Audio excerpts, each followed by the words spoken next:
Di awal film kita diperlihatkan Azumi dan Nagara yang dikejar-kejar oleh ninja di tengah hutan.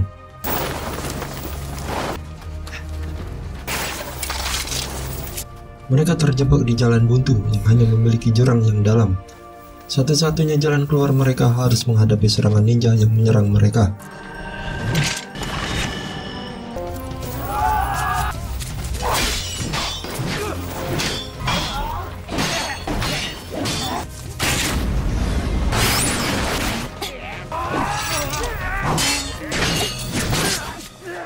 Di tengah pertarungan mereka mengalami masalah ketika pedang katana yang mereka miliki tidak bisa menembus baja besi yang digunakan oleh para ninja.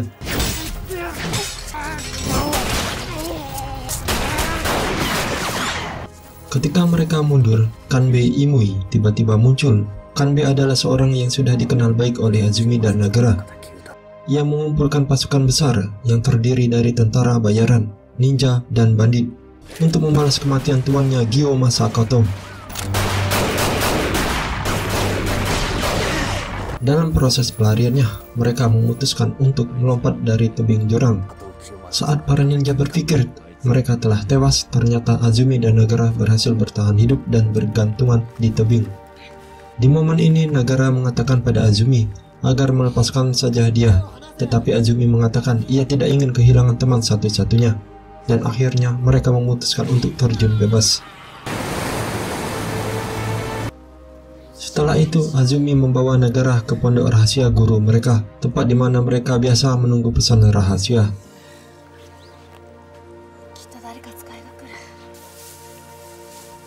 Setelah merawat Nagara, Azumi merasa sangat lelah dan akhirnya tertidur.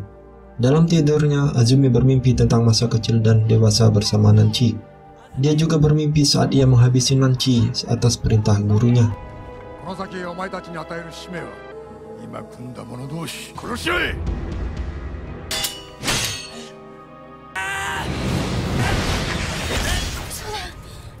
Setelah terbangun dari tidurnya, Azumi memutuskan keluar mencari makanan. Saat membeli makanan di sebuah kedai, mereka dihadapkan pada sekelompok bandit yang memaksa orang-orang di sekitar untuk memberikan uang.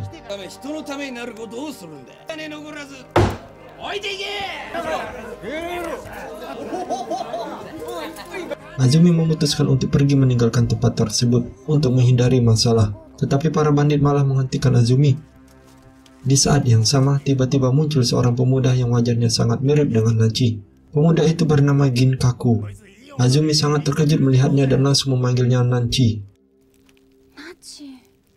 Ginkaku kemudian membiarkan Azumi pergi. Ketika kakak angkat Ginkaku ingin mengikuti Azumi, Ginkaku lalu berkata bahwa gadis itu sangatlah hebat dan orang seperti mereka tidak akan bisa mengalahkannya. Setelah itu, Azumi kembali ke tempat persembunyiannya. Sesampainya di sana, Azumi mendapati kalau ada orang lain di sana.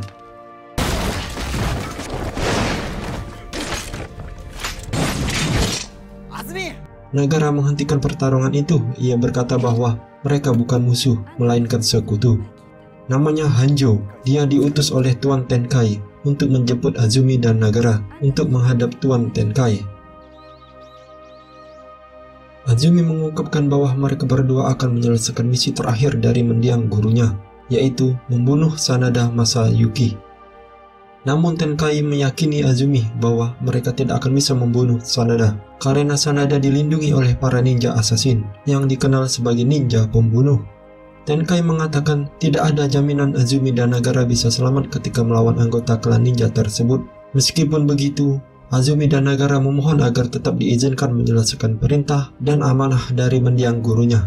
Karena dengan menyelesaikan misi terakhirnya, kematian teman-temannya tidak akan sia-sia, dan mereka siap mati demi terselesaikannya misi tersebut. Mendengar alasan Azumi, Tuan Tenkai akhirnya memberikan izin kepada mereka untuk menyelesaikan misi terakhirnya.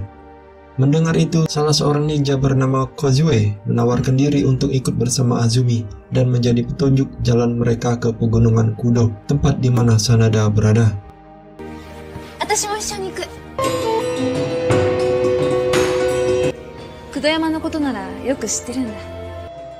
Di Pegunungan Kudo, sekelompok mata-mata yang dikirim oleh Hanjo sedang menjalankan misi mereka. Mereka bertemu dengan klan ninja Weno Kagatsu. yang dipimpin oleh Gunio, yang juga merupakan selir dari Sanada. Di sana mereka juga harus melawan ninja raksasa brutal bernama Rokba. Namun semua mata-mata tewas dibunuh oleh ninja Weno Kagatsu.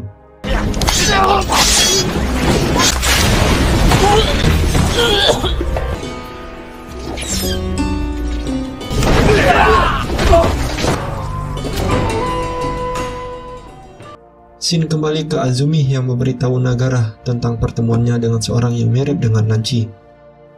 Kemudian, di sebuah desa, seorang prajurit Sanada menawarkan hadiah besar bagi siapa saja yang mau membantu melindungi Sanada dari seorang pembunuh bayaran yang mengancam nyawa sang pemimpin. Ginkaku dan kelompoknya bergabung dengan tujuan hanya untuk mendapatkan uang. Keesokan harinya, Azumi yang sedang berada di sebuah desa kosong tiba-tiba dihadang oleh sekelompok pelindung Sanada yang dipimpin oleh Ginkaku. Azumi dan Ginkaku terkejut karena tanpa disadari mereka berada di pihak yang berlawanan.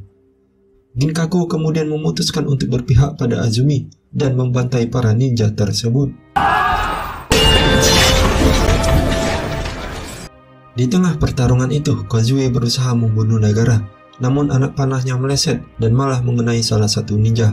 Namun itu sebenarnya adalah bagian dari rencana Kozue sebagai seorang ninja Weno Kagatsu yang menyamar untuk membunuh Azumi dan Nagara dengan berpura-pura berpihak pada Tenkai.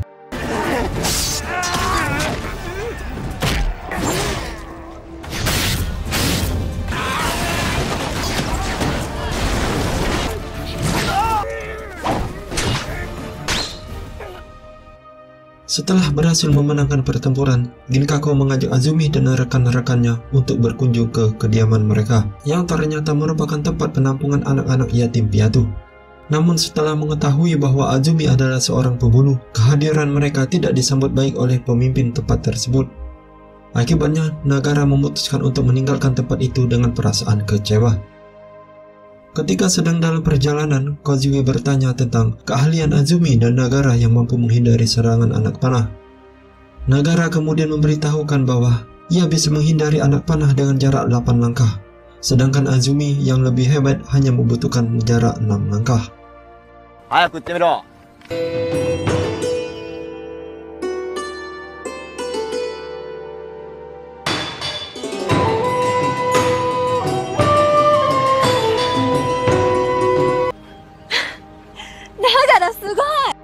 Saat berdua, Kozue mulai menghasut Nagara agar tidak melibatkan Azumi dalam misi berikutnya.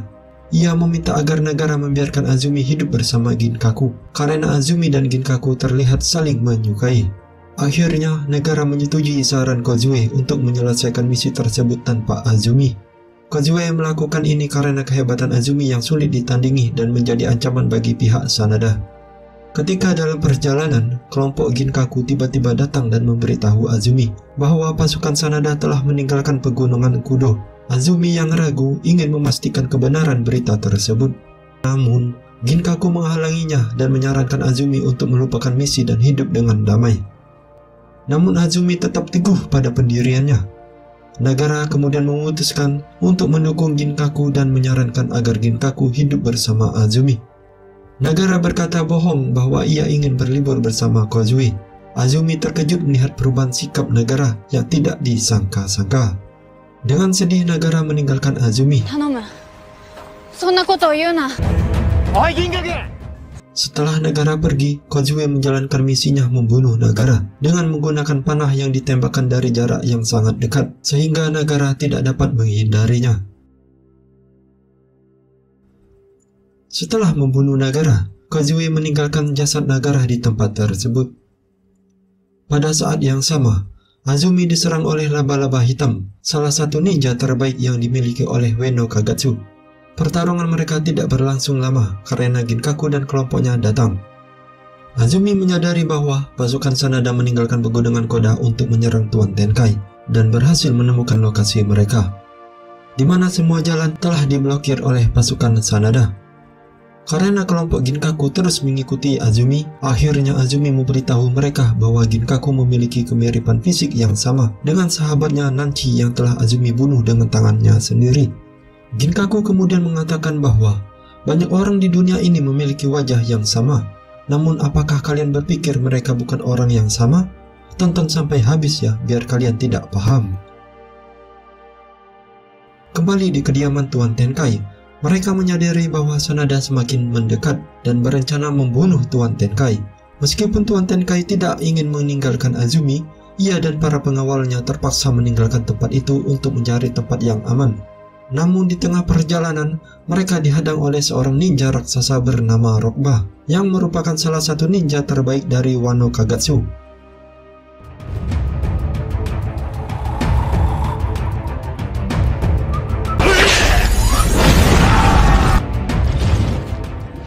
Rokba berhasil membunuh semua pasukan Tenkai, termasuk pengawal pribadinya Hanzo.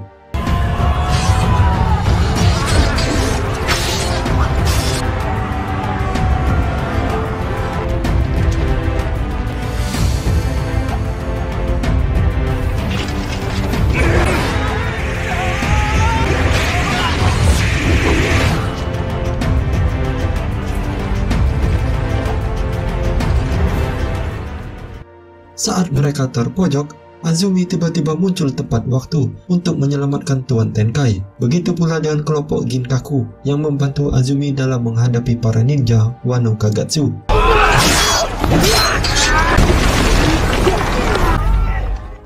Azumi kemudian berhadapan langsung dengan Rokba.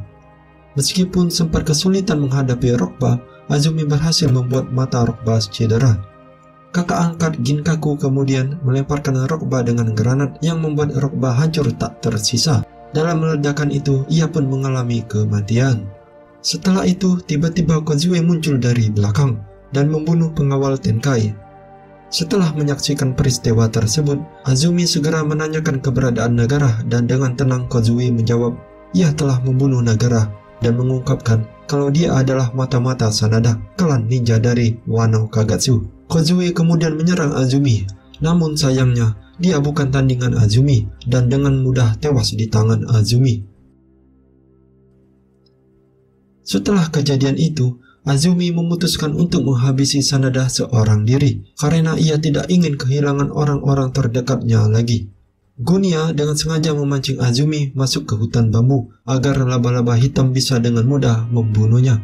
Akhirnya Azumi terperangkap dalam jaring racun si laba-laba. Azumi merasakan kewalahan karena kawat yang sangat tajam itu sangat beracun dan tidak dapat dipotong dengan pedang katana.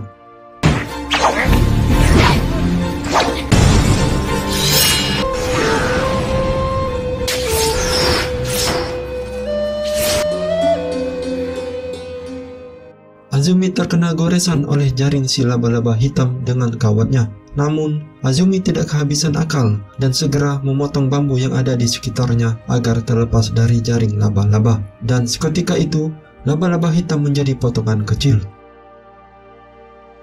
Saat racun laba-laba mulai menyebar ke dalam tubuh Azumi, Gunio muncul dan langsung menyerang Azumi dengan kemampuan bayangannya. Gunio membuat Azumi kesulitan karena ia mulai kehilangan kesadaran. Pada serangan terakhir Gunio, tiba-tiba Ginkaku muncul dan menikam Gunio. Namun, dia juga terluka parah karena senjata Gunio menancap di tubuhnya. Akibat dari racun laba-laba tersebut, Azumi mulai mengalami halusinasi dan kembali memanggil nama Nanchi. Ginkaku mengatakan bahwa racun laba-laba tidak akan bisa membuat Azumi mati.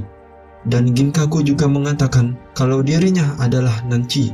Ginkaku memperlihatkan bekas luka di area perutnya yang merupakan bekas tebasan Azumi di masa lalu. Di sisi lain, Gunio tiba di markas Sanada dan tewas di pelukan Sanada. Kematian Gunio membuat Sanada marah dan membuatnya melancarkan serangan yang lebih ganas.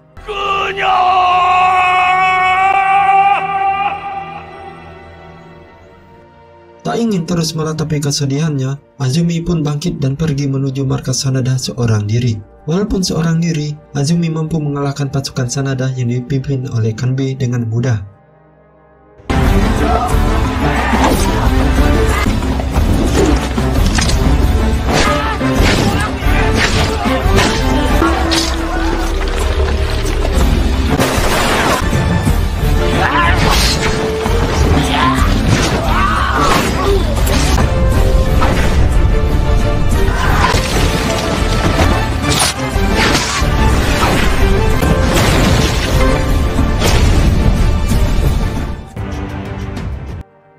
Saat berhadapan dengan Sanada, Yukimura anak Sanada tiba-tiba muncul untuk menenangkan ayahnya dan menghentikan pemberontakan yang terjadi.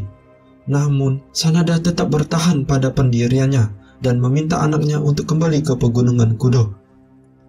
Tiba-tiba, Tenkai muncul dan mengancam Sanada. Sanada kemudian menawarkan kesepakatan pada Tenkai, yaitu dengan menyerahkan nyawa Azumi padanya. Sanada akan berjanji untuk menghentikan perang dan tidak lagi memberontak kepada Tokugawa. Ketika Tenkai hendak meninggalkan Azumi, Azumi menghalanginya dan menyatakan bahwa ia tidak ingin membiarkan siapapun menghalangi dirinya. Azumi memaksa Tenkai untuk memberikan izin agar dirinya dapat menyelesaikan misi membunuh Sanada sesuai dengan amanah mendiang gurunya. Karena itulah akhir dari semuanya. Pertarungan antara seorang jenderal dan seorang pembunuh pun terjadi.